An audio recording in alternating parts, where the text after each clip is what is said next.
Some of my responsibilities include making sure that you are passing your classes and moving forward. I check your academics at the end of every month. I go through final grades and look at your transcript to make sure that you're getting as far as you need to be getting. If there's a little bit of a trouble, we'll talk about it and come up with an academic plan. I also take care of disability services. If you're a student with a physical disability, a learning disability, or a mental disability, I work with you to make sure that you have the accommodations necessary to be able to have equal opportunity at a college education. Some of the other things that I do is talk to students on a regular basis, whether it's academics or not, post the perfect attendance list, which is awesome. We start with week 1, add week 2, add week 3, and then do a perfect attendance for the month. Some students are competing against one another to be able to be on that perfect attendance list. And I come into classrooms and talk to students about just generally how to cope with life in college. And you will find me participating in various campus events whenever we're raising money for various charities. The next event that we are doing is called World Book Night. I will have 20 copies of a book to give away to students. There's 10 of us on campus that will be doing that next month. We're very excited about it and hope that anybody who would like to read a leisure book as opposed to a textbook will come to the library and get a book from us. Okay, that sounds great. I see that advising is just one of the aspects of your position. Yes. Now, I have a question. When you have a student come in, is there pretty much a general or a favorite question that some of the students may ask? Someone who is attending school, never been there before, is there a question or a concern that you hear the most out of any others?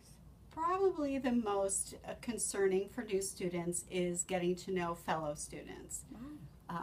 Sometimes students aren't very comfortable in the setting. They come from high school or maybe from their neighborhoods if they haven't been in school for a while, and they're now in an atmosphere that's somewhat foreign to them, and there isn't anybody that they necessarily know. So we kind of give them some ideas how to network with other students, how to get to know other students, because a lot of times they're going to have many classes with the same group of students. So getting to know them early is probably the best thing that they can do. They can form study groups, support groups. If they live near one another, they can carpool, that kind of thing. So that's a big concern for a lot of students, is not knowing anyone. Oh, I'm surprised at that. Okay, I didn't know that.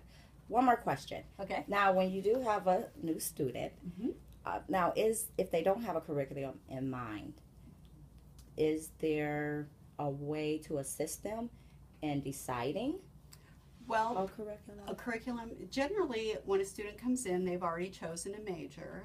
There are times when they're questioning whether or not that major is exactly what they want to do. So we do sit down and talk about why they chose the one that they did, and if they had something else in mind, what are the reasons for leaning toward that. One of the things I say is to write a list of pros and cons or advantages or disadvantages of each of those majors, and then critically go through that list to determine which one really suits their interests better. And if they choose something other than what they had, then there's a pretty easy process to go through to change majors, and we will assist them any way we can to get that done. Okay. And do you believe that having a outgoing personality like you do helps you a lot in this field? Yes it does. If you would have talked to me when I was 18 and told me that I would be doing this, I would have laughed at you, because I was very shy, would blush horribly when anyone would pay any kind of attention to me. So it has taken me a while. Before I started going to school, I took an assertiveness class at the University of Toledo in the Center for Women. That made a big difference. And once I got into school, my classes and meeting new people and getting to do new things really helped me come out of my shell. And I'm really glad that I did, because I like being this way as opposed to being really shy. But I understand the pains of someone who is, and it's hard. It's very hard to try to come out and be, outgoing when you're very used to just kind of keeping to yourself and not saying anything. But I'm kind of to the point where I'm just going to say it. Don't care. It's not that I don't care, Yeah, but it's better to be said than unsaid sometimes. There are some, I know my limits, and sometimes I'm not going to try to offend anyone with anything that I say. But if there is a student who kind of needs a little bit of tough love, I can dish it out in increments so that they don't think that I'm just totally blasting them, but get them to think about, well, why did I come here in the first place?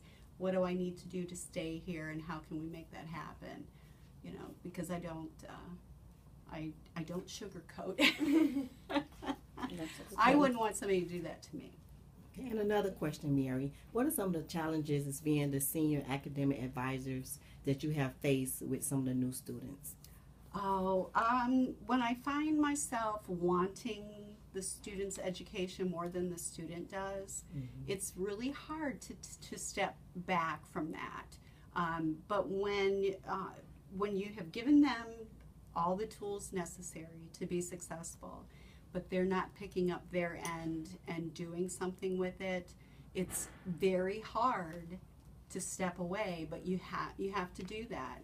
You can make yourself crazy trying to come up with new things, and what's going to motivate them to want this education. And usually there's underlying things, and it's not anything that we did or didn't do. Sometimes students come to school because their parents want them to come to school, and it's not really what they want to do, and you find that out through talking with them. But then there are some that you just don't understand why did you enroll, why are you paying this money, but yet you're not even trying. So that's a big challenge, is to kind of step away from that, because I'm used to helping and giving and prodding along, and when none of that works, it's very difficult, and that's huge. That's huge for me. It's very hard to do. It's like step away from the vehicle. And what's your most enjoyment that comes from the position of advising for you? My interaction with students, the fact that I get to interact with everybody. Great, that means you're a people person. Oh, That's definitely a great. people person. Me Yes. too, so I know how that feels. Well, those are the questions I have.